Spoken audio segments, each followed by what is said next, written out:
لولات نگرتین امریکا پتر جد 23 میلیون واکسین آن درمان بسنگرتنا انفلوانزا H1N1 گشتین ناوندن ساخلمیه بله هشتا تیرا خلکی ناکن دیمن الوی جوری زور دینه دیتن دایکو باب بوچندم جمیرا ریز دبن داکو زارو کنوان بین واکسین کرن کاتلین جنکینز خیوتک لدر وی ناوندکا ساخلمیه هل دایه و شوه حتا سبل بنده بی داکو زارو کنوی بین واکسین کرن اوتش تکک و پیوندی به بیراگهشتنا زروکی من وهبید.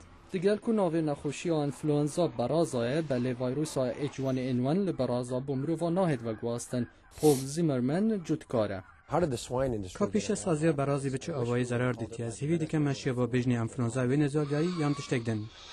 لامریکا ویروس H1N1 توش اجماره که برازا بو بله او باراز نخوش نبون لطباخه لو کل لولات چلی ویروس H1N1 لناف علشیش آودیتن و بوان خویا بی کرنگ و ویروس لمرو و بو علشیش آهات بتوگواستن لسالنبوری جی انفلوانزا بالندا لجیهان بلاوی که بوسته دما مرنا مرو و گاری فلوری زانایی که جنگناس امریکیه کو کار دکرج بو بسنگرتنا بلاو بونا انفلوانزا بالندا.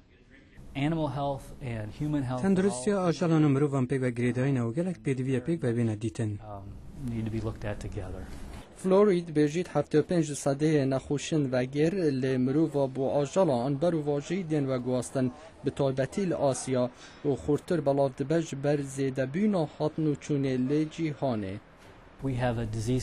اگر من خوشی کبید لنی وک جهان بلاو ببید او دکاری دناف 12 دم جمیر اندا بگهت باشی رمجی.